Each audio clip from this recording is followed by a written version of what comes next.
We have an awesome show planned for you tonight. We have a special guest, and we're going to get into it after this introduction video.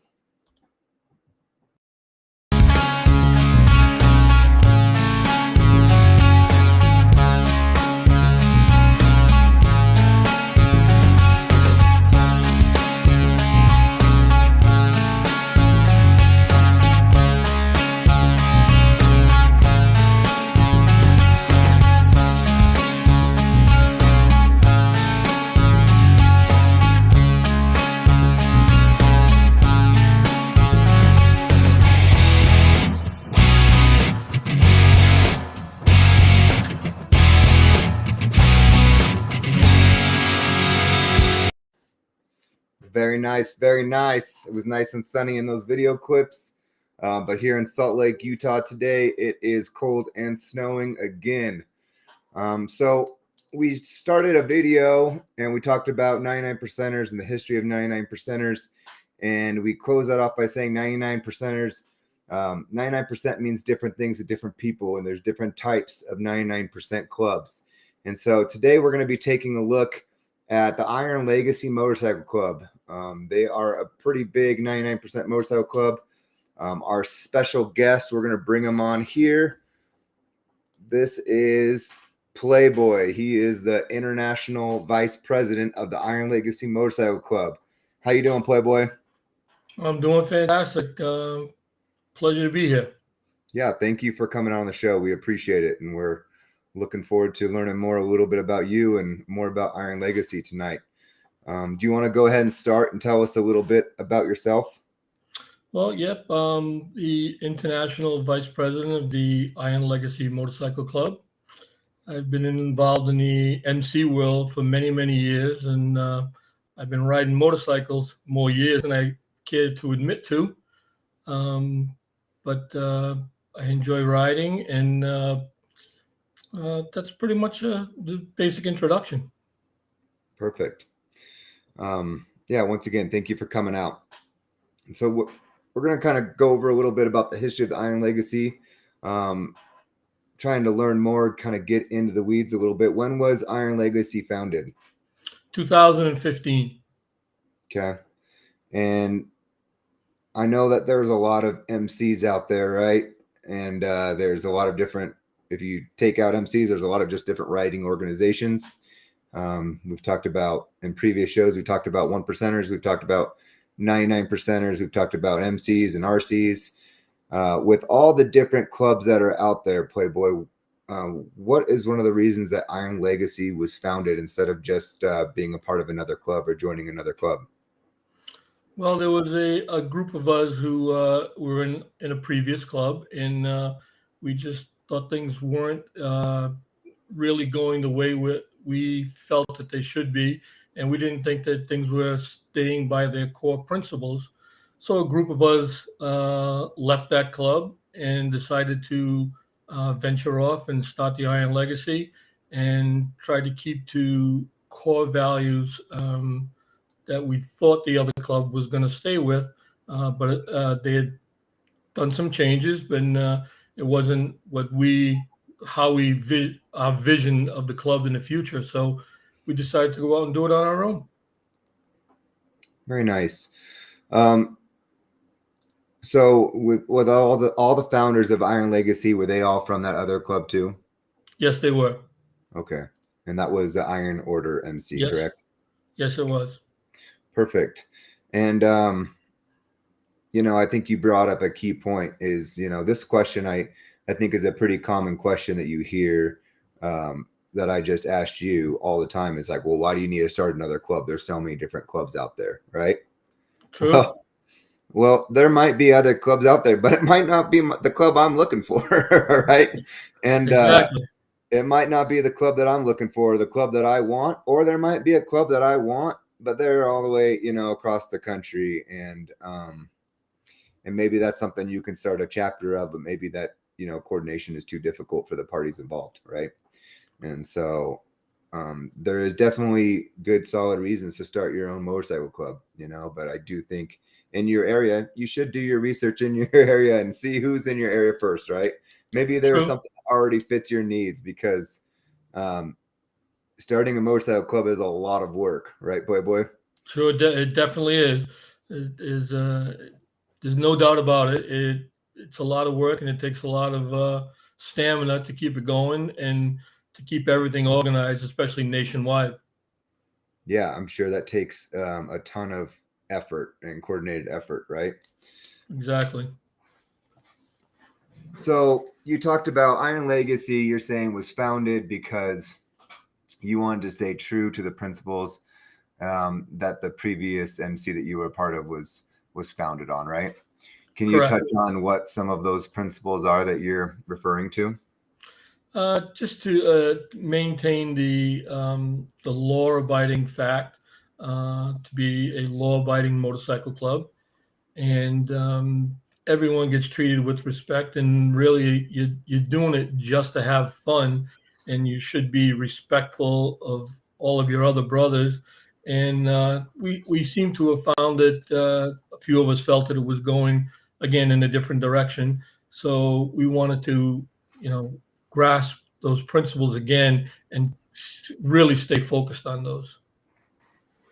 Yeah, and if I'm not correct, if I'm not mistaken from reading into Iron Legacy in the past, that's what the legacy start part stands for, right? Is being true to that legacy of Yes. those original principles. Continue the legacy of the original principles that the previous club was. Exactly.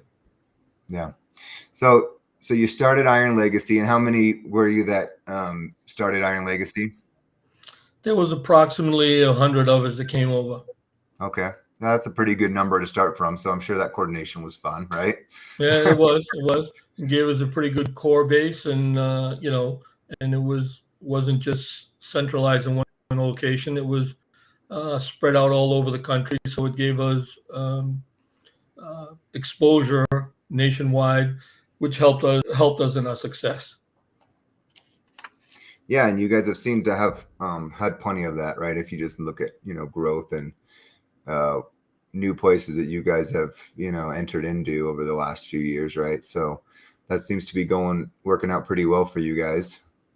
Yes, it definitely is. I mean, we're in 38 states and 8 countries now. Yeah. Um, it does fluctuate. It goes up. It goes down. People may have the same philosophy as we had and think that they can do something better. And if they have another outlook that they think will work better for them, God bless them. Let them go on their own and try it. As long as they leave respectfully, we have no problem with them.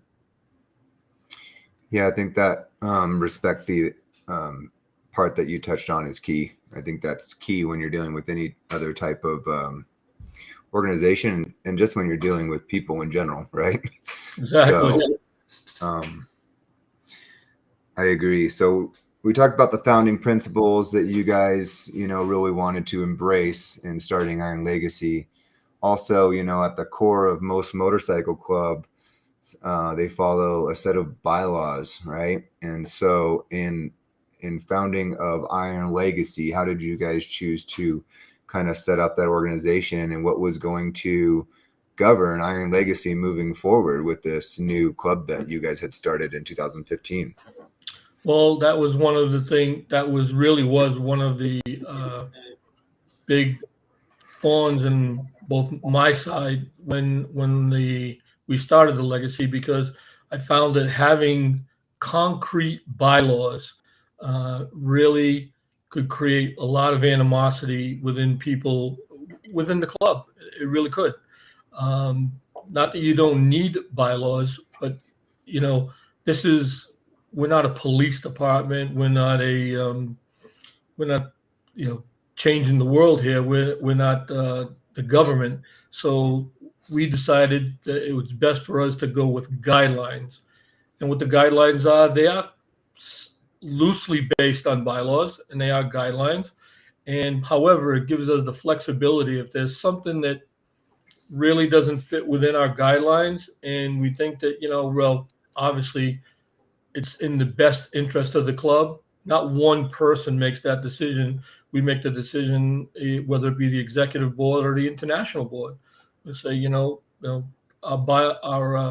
guidelines say this, but if we do this, it'll be beneficial for the club. So we have the ability to do that, as opposed to a rock solid bylaw. You can't do that or you're going to be thrown out of the club. Again, we're doing this for fun. It's not to be police each other, make sure you're abiding by the rules.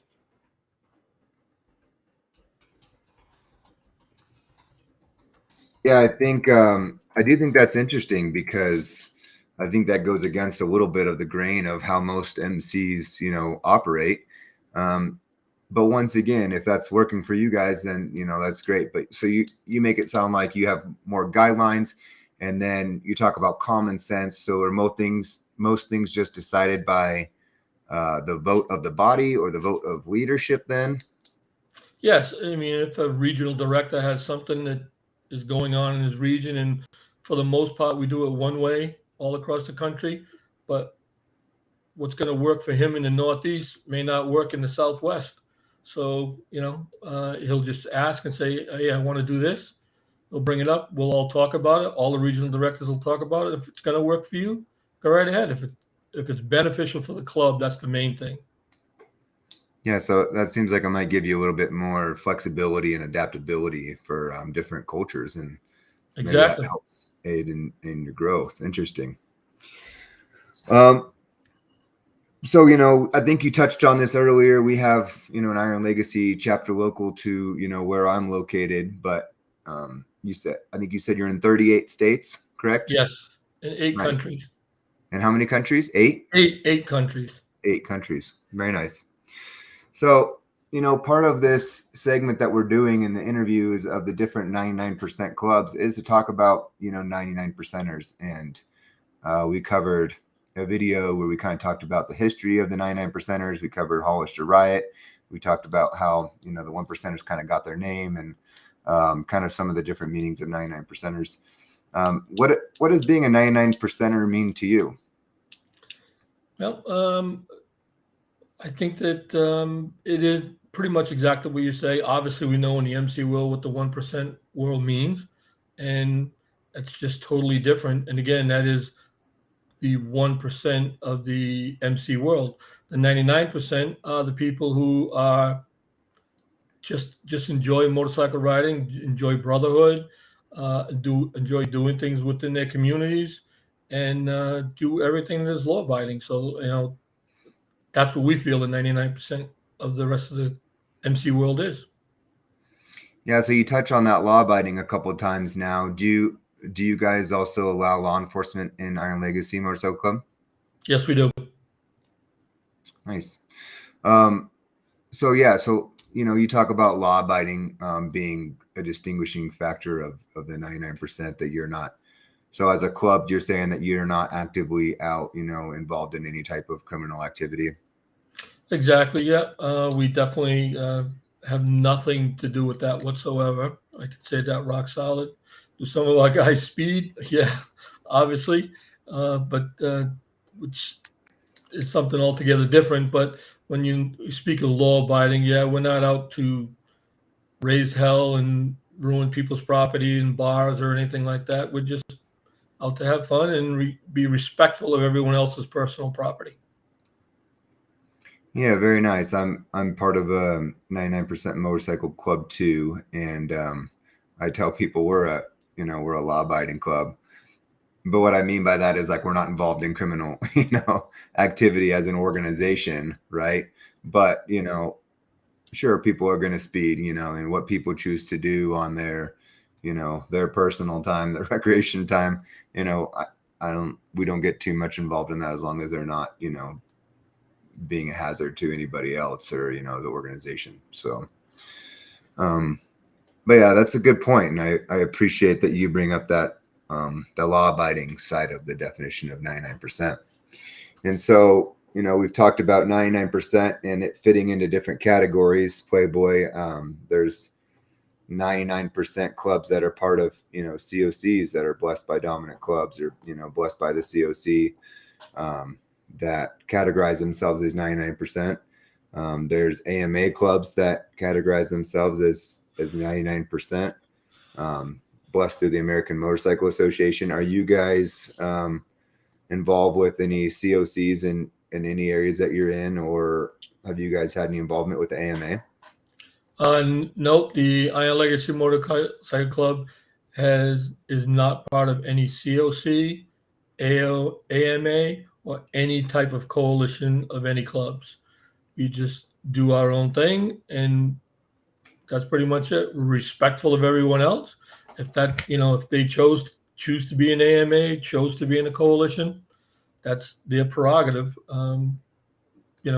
We don't think any less of them. That's what they want to do, but we've just chosen to keep to ourselves, so to speak, and we're still a traditional MC by all means, just law abiding, and not we don't pay into any coalition. Yeah. So are you involved with any type of affiliation or groups involving multiple clubs? Yeah, we just started our Federation of Law Abiding Clubs that we are starting to grow right now. We have approximately 12 to 15 clubs already in this federation, and we don't get no money from them. It purely is a informational group, so to speak, that discusses everything within the MC community. And again, the law-abiding communities. We can exchange information of what's going on in different parts of the country and different parts of the world. I mean, we have guys that just came on in Sweden and France. So, a lot of them are LE clubs, but we even have women motorcycle clubs who have jumped on board. So we're pretty enthused with the what you call it, the people who want to join and the people who are intrigued by it. So Gimp, who is who's really the coordinator and the contact for it, I mean, he's overwhelmed with the amount of clubs that are inquiring, and so it's working out well. Nice. Yeah, I do have his information, and so I hope to do, an interview with him sometime so that we can learn more about, the federation as well moving forward. I do have one comment here. Maybe we can take a look at it together. Odie says, by keeping to yourselves, do you still interact with other local club events, parties, rides, etc.? Absolutely. Whether it be a fundraiser or another law-abiding club, or anything like that, we will 100% go to it. If it's a charity event of any kind, whether it be for ours is really the Special Olympics is one of the ones that we support. Special Olympics, no matter who's there on the ride. I mean, it is what it is. They can be there. We'll associate with any other clubs and just be cordial and respectful of them. Cool. Well, thank you for answering that.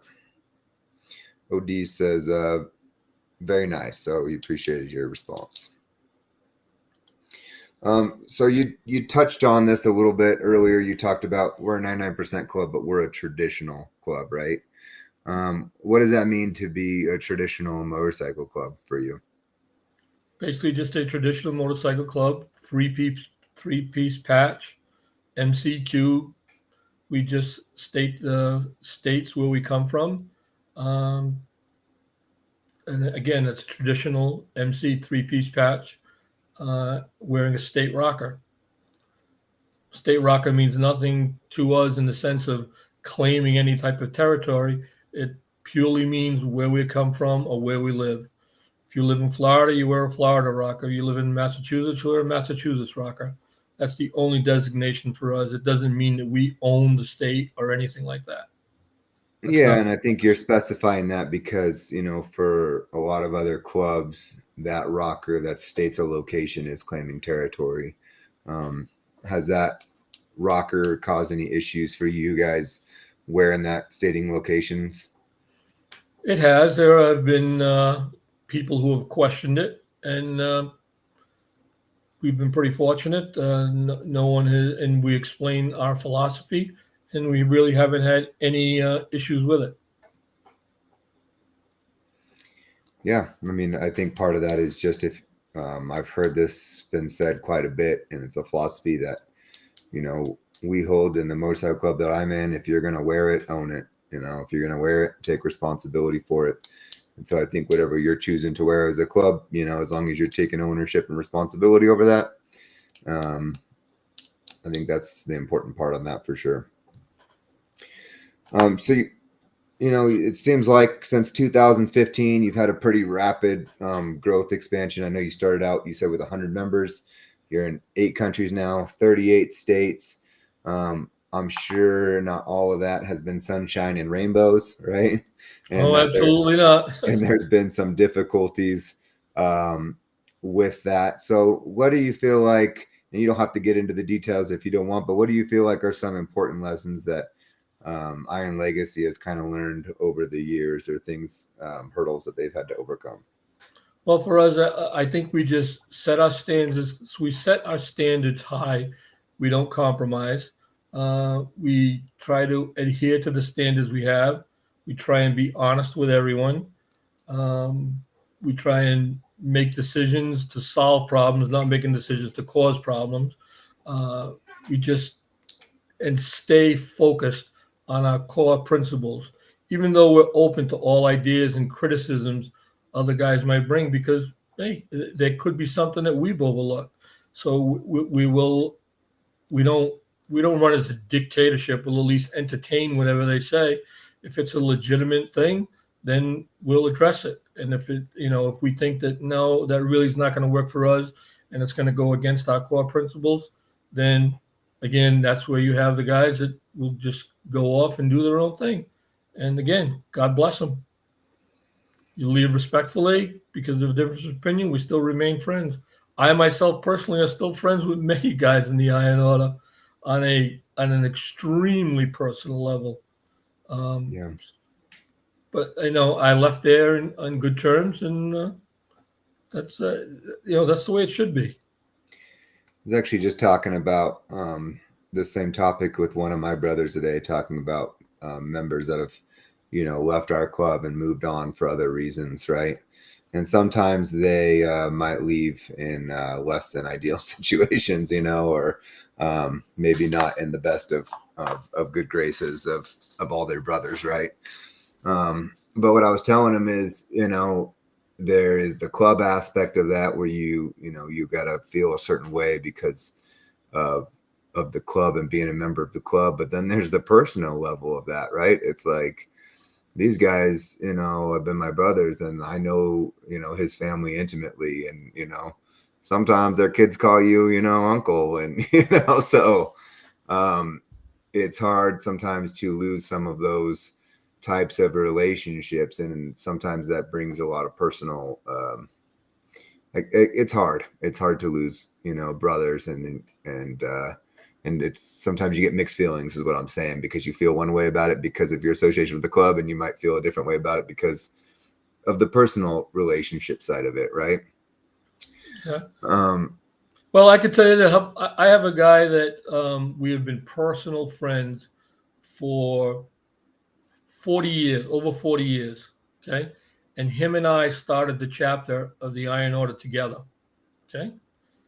And then Who is this? What's that? Who is this? He's a brother. Okay. He's still in the Iron Order. So we started the Iron Order chapter together, and I decided to go my own way and do this with the legacy. And he remained with he's still the chapter president of the chapter we started. And I am with him 3 times a week, 3 or 4 times a week. Wow, that's cool. Yeah, and I think that sometimes keeping those, relationships is possible, and sometimes maybe it might not be possible, right? Just because sometimes people, make decisions that it's hard to come back from sometimes, but it's always hard, I think, having that loss, in clubs, one way or another. And I think it's easy for, it to become personal, for people when, I think the best way to kind of go about it is go about it with dignity and respect, right? And I think that's kind of Exactly. one of the points that you're talking about, is treating people with dignity and respect, because that's how we would want to be treated if we were in those shoes, right? So, and to me, it really makes no difference, because there are friends that I have that are in the 1% world. There was some I was with last week doing some work at someone's house. I mean, it is what it is. I mean, that's his path. This is my path. Again, I go back to, we were childhood friends, and he went one way and I went the other, but I still talk to him, still worked with him. Yeah, we got a comment here. I'm guessing this could be somebody from Iron Legacy. They say the long history of the leadership of the club in the MC world and the history of how we define quote unquote being independent has helped with Flying State Rockers, that and the willingness to defend that right. That's Pete. He's our international treasurer for the Iron Legacy. Okay. He is. He actually was my prospect when I was in the Iron Order, and he's now the international treasurer for the Iron Legacy. Nice. So he's one of the founding members of the club that came over with me and did this. Yeah. So, this brings up a thing. You're talking about prospects, right? We talked about what a traditional MC is. You talked about what a traditional MC means to you. In my opinion, one of the, key characteristics of a traditional MC is, that they prospect new members. So do you guys prospect new members then? Is that? Yes, we do. We do. Okay, everything's the same way. Prospect. That's kind of your guys' standard as you prospect people. Yes. And then, if there's people wanting to know, how, they can join Iron Legacy, what does that, process look like for them trying to make those steps or, go through that process with Iron Legacy? All you have to do is go right to our website, and you can inquire right then and there. And then a nomad from the club, be it whatever you want to call it, HR person or whatever, will call you, contact you, find out exactly where you're from. And then from there, it will be directed to the regional director of whatever part of the country you are in. He will then continue to interview you. And then from that point there, depending on your geographical location, you'll be directed to a chapter within your vicinity. Okay. And then with them, I'm guessing you do a hang around process before yes. prospecting. So they would hang out with that chapter. And then are they invited to prospect? Is that how that works?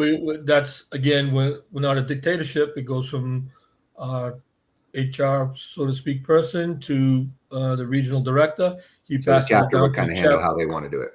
And then that's the chapter's decision. If they either like him or don't like him, that's their decision. We don't force anyone on anybody.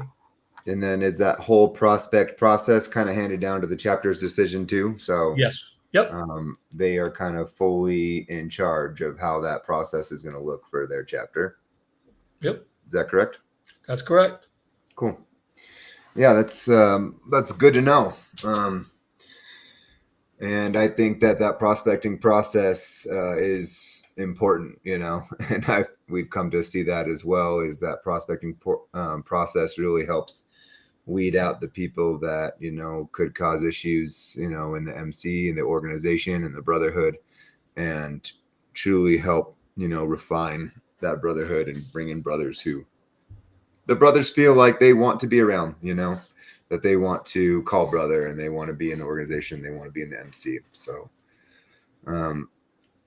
there's another question here from one of our viewers.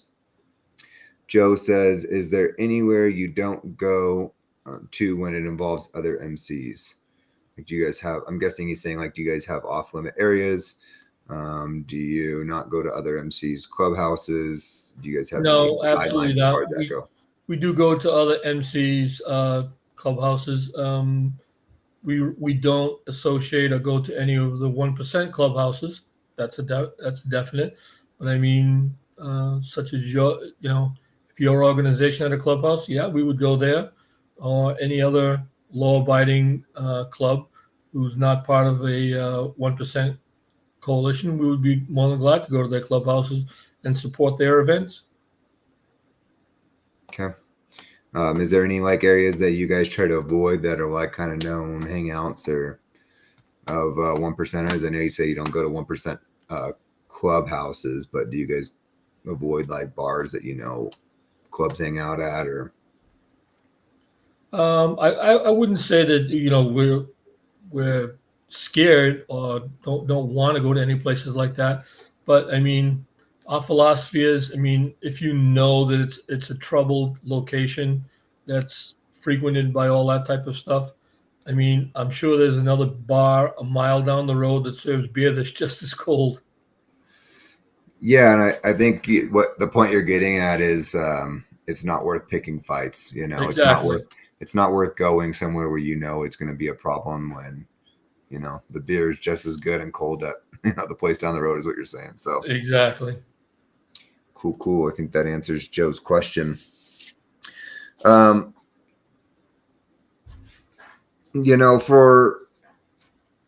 I think that one thing that we've realized in the MC is that education is super important for our members. Some of that is learning, reading. Part of the reason why we do videos like this is just to get information out there for the community, right? If you knew that you had some brothers listening, obviously you do have some brothers that are commenting.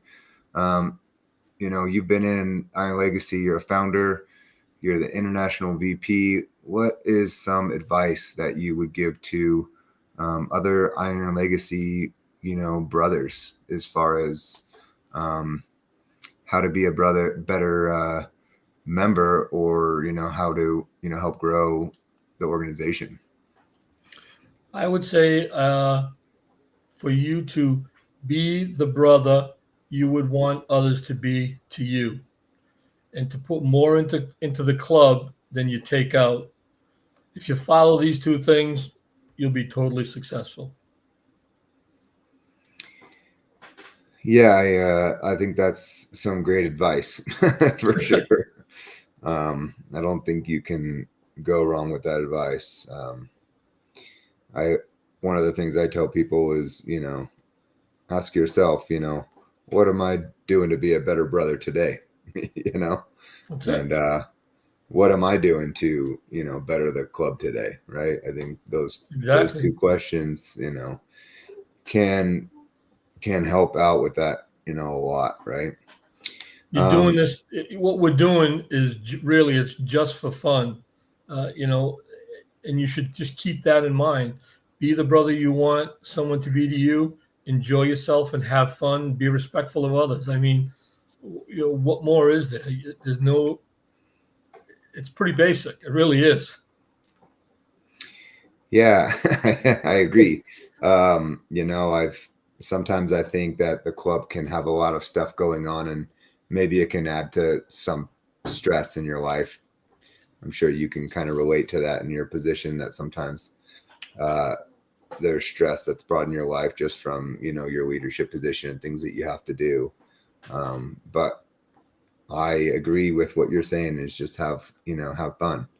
And if you need to take a step back and, to enjoy it a little bit more, then do it. Right. Is That's like, right. I was just talking to a brother about that today. Is this is supposed to be, fun. This is supposed to be about, the brotherhood and about growing, and focus on the good things, right? Is there's so much good to it. And, I'm sure Iron Legacy has a lot of awesome things to offer, those in the MC, and focus on the good things. And if there's something you don't like, what are you doing to fix it instead of complaining about it? Right. Exactly. So Exactly. awesome. Well, I appreciate you, Playboy, getting on and taking some time with us this evening. Is there any final thoughts or things you want to share with us? No, that's I think you pretty much covered it all. Again, I can't stress enough to be respectful of others. Um, you know, if you and other MCs, I mean, whether you may not agree with what they do, they're still a human being. You treat them with the same respect you would expect to be treated with. Um, and just enjoy yourself, ride safe, and that's pretty much it. Yeah. And there's a couple comments here. Your treasurer, he says, get out and ride as much as you can. Exactly. So I agree. I think that goes on to what Playboy was saying earlier about the fun part. You know, sometimes we get caught up in the business meetings and going to church and handling business, but get out and ride. That's the fun stuff. You know, get out and throw a party with your brothers. That's the fun stuff. That's it. I enjoy it. Next week I'm leaving. It'll be my 30th Daytona Bike Week. Yeah. So I can't ride up in the Northeast during the winter, but so I get down there to ride.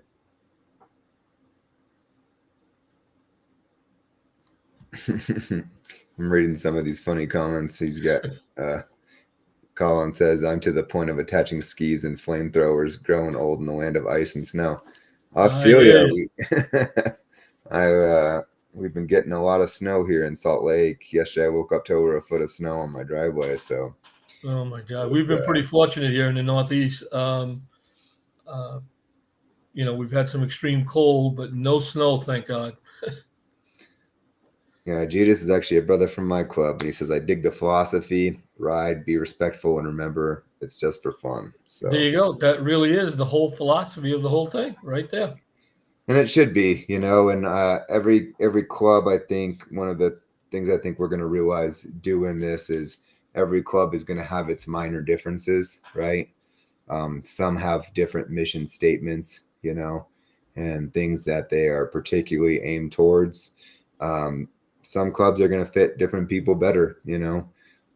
Some clubs are going to be more of a certain type of personality because, you know, that's who the founders were and that's who they attracted, right? And so I think there's going to be clubs that fit different people, but I think the core of the motorcycle club is you know, have a brotherhood, have a family, have fun, for sure.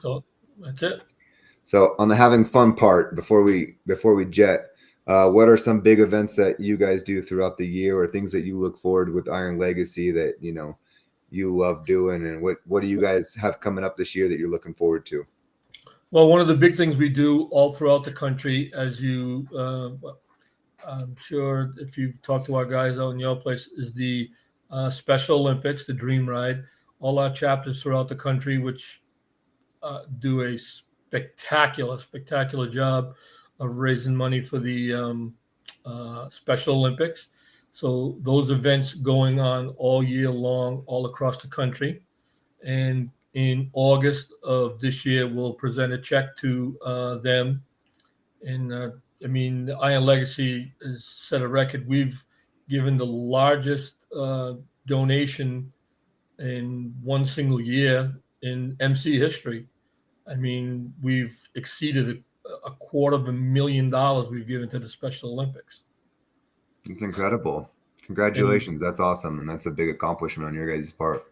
You're talking 3 years. We've given them $250,000. And this year we actually partnered up with a celebrity for the Maximum Hope Foundation, which is Brad Garrett. If you know who Brad Garrett is from Everybody Loves Raymond, the brother. We partnered up with him for his Maximum Hope Foundation. And we have guys all around the country raising money for that all too. And we're going to go to Vegas and present him with a check also. Nice. That's awesome. And so every chapter has their own Dream Ride in their local area then? Is that right? Yes. And then those funds all contribute to the big picture, which is that donation that you give to the Special Olympics. And actually, if you count the people who have matched our donation, we'll be coming up with this year here. We'll probably be coming up on $500,000 because we're actually at the over 400,000. Well, let's see what your treasurer has to say about this. There it is. Let's get the facts straight. He's got it right here. He was telling me the Dream Ride for Special Olympics. We have donated almost 400,000 so far, actually. So that's a lot of money. That's awesome. It is.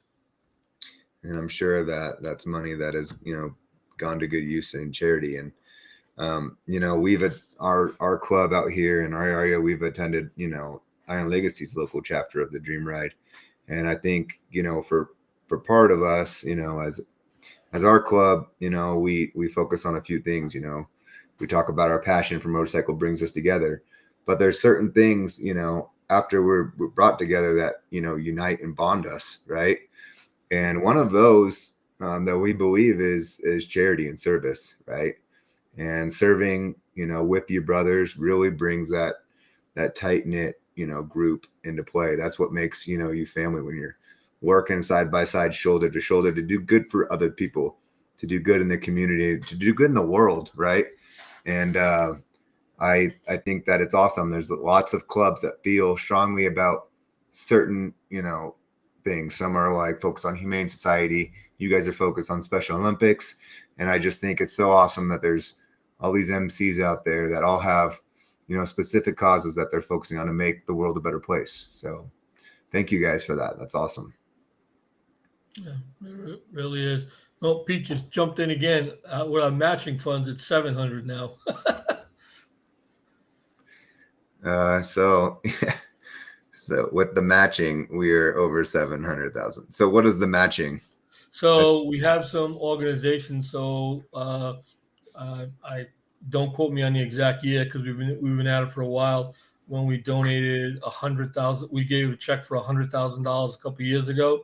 Someone, one of the sponsors from the Dream Ride, actually matched us.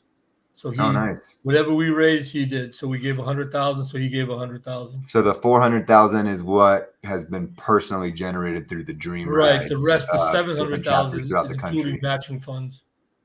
And then is that the chapters in other countries, are they all participating in that Dream Ride too?